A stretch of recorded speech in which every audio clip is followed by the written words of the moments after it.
Prison wasn't the end of Sarah Thompson's story, it was the beginning. Her cell, in the minimum security facility, became command central for what she called Operation Truth.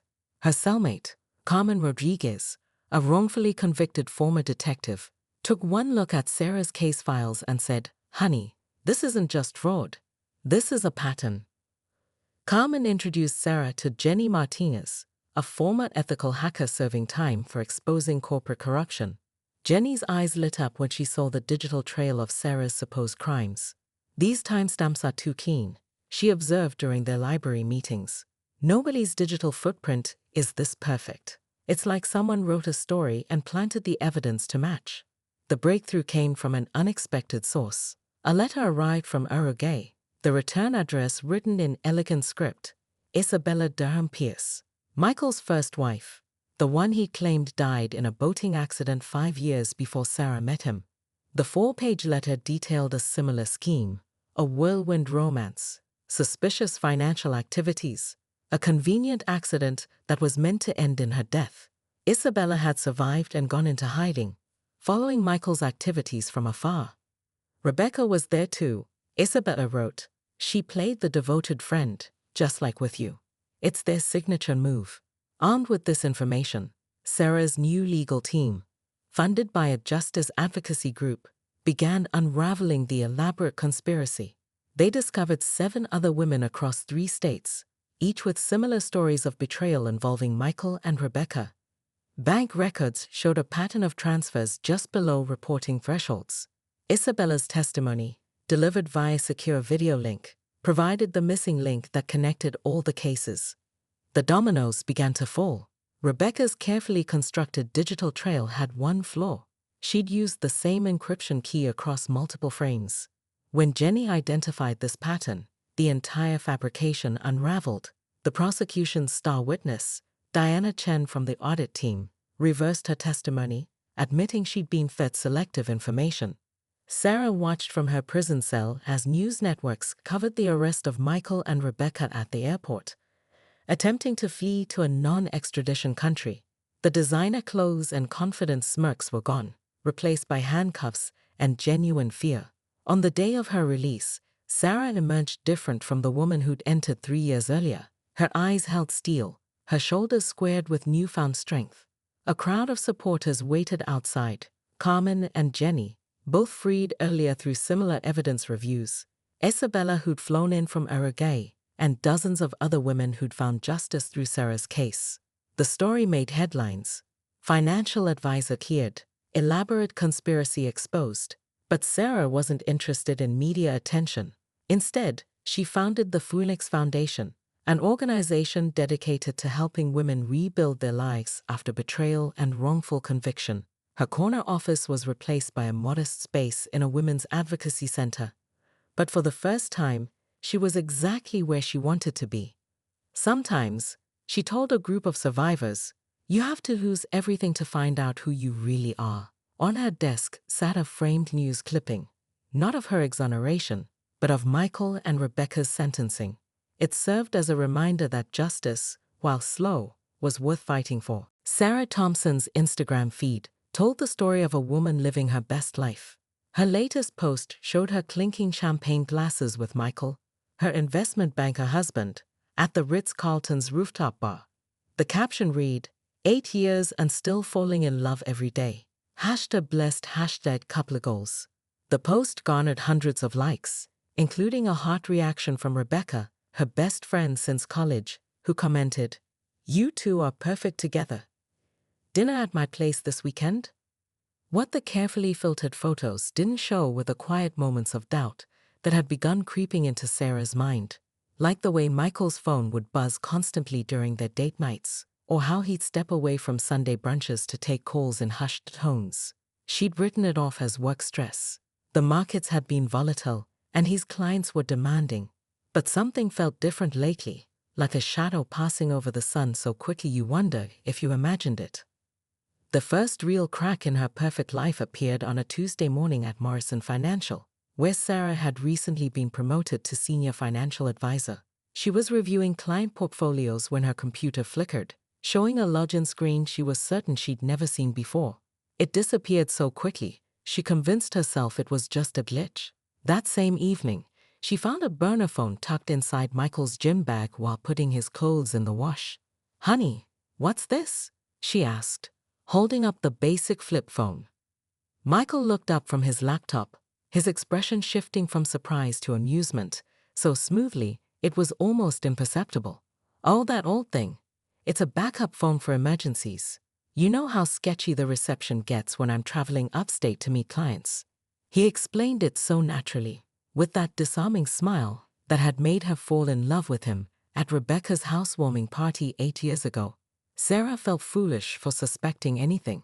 That night, Michael ordered her favorite Thai food and suggested they plan a second honeymoon to the Maldives. "You work too hard," he said, massaging her shoulders as they looked at resort photos. "We both need a break." What Sarah didn't see was Michael's other phone, hidden in his study, displaying a text from Rebecca. "Everything in place. Next phase starts tomorrow. Delete this."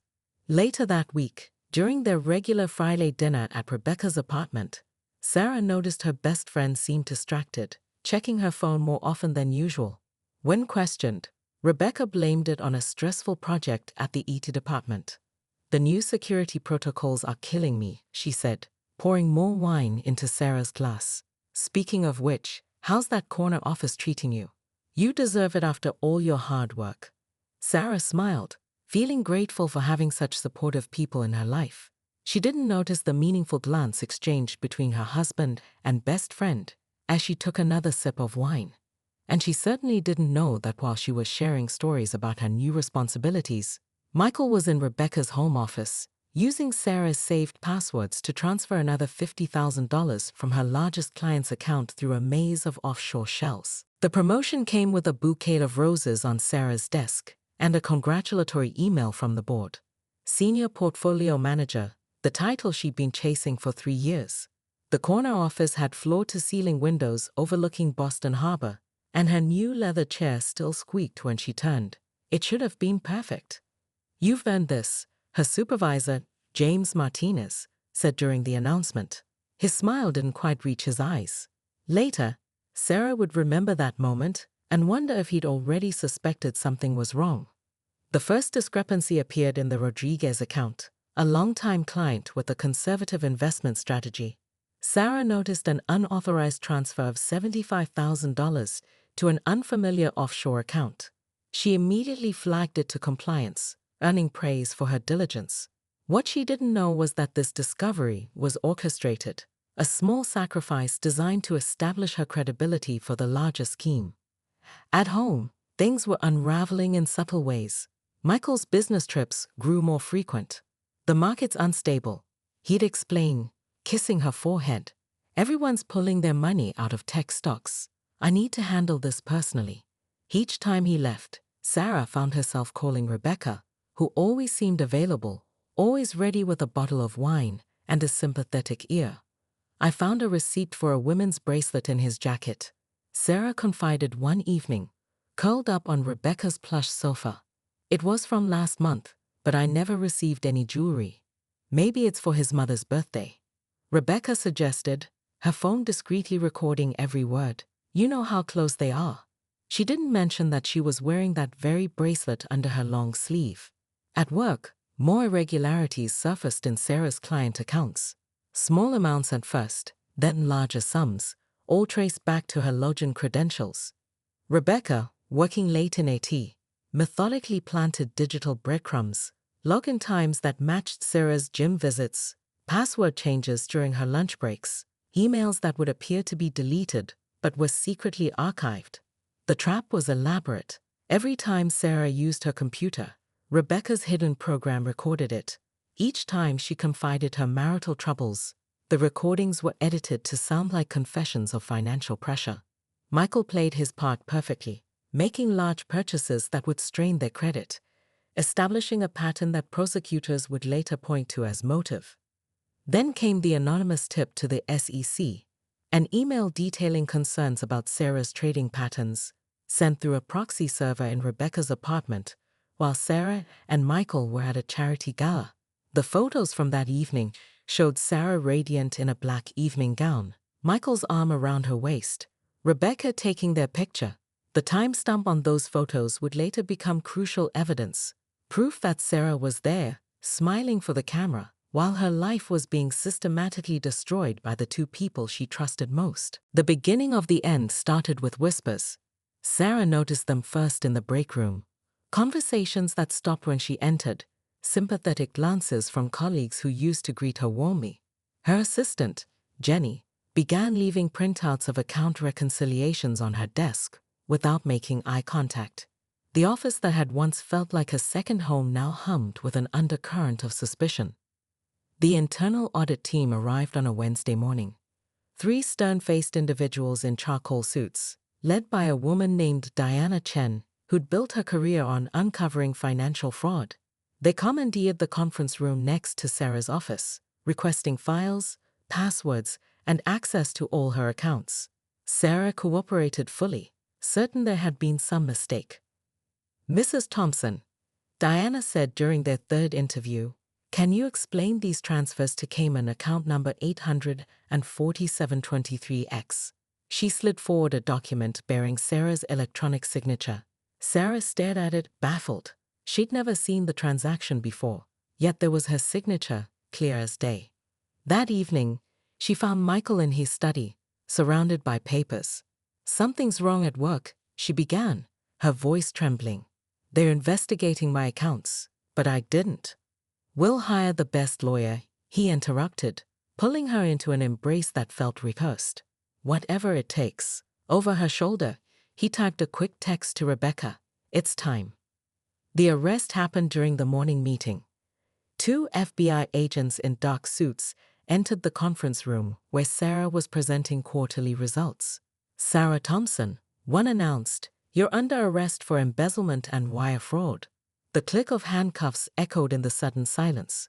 Her colleagues' faces blurred through her tears as she was led out past her corner office, past the water cooler where she'd shared Monday morning gossip, past 8 years of building a career that was now crumbling. The evidence mounted like an avalanche. Forensic accountants discovered millions missing, all traced through a complex web of transactions that somehow led back to her. Each piece of evidence fit perfectly, too perfectly, she would later realize. But the most devastating blow came during the trial. Rebecca took the stand first, her designer suit and perfect makeup a stark contrast to Sarah's prison-issued clothes. "She confided in me," Rebecca testified, dabbing at her eyes with a monogrammed handkerchief. "Said she felt undervalued, underpaid. She talked about taking what she deserved." Each word was a carefully crafted lie, but the jury hung on every syllable. Michael's testimony came last. He played the role of devastated husband flawlessly, describing late-night confessions and erratic behavior. "I should have seen the signs," he said, his voice breaking at exactly the right moment. The excessive spending, the secret phone calls. Sarah watched him from the defendant's table, finally seeing the truth in his performative grief. But it was the glimpse of her Cartier wedding band on Rebecca's finger, the one she'd been forced to surrender during booking, that made her understand the full scope of their betrayal. The guilty verdict surprised no one except Sarah.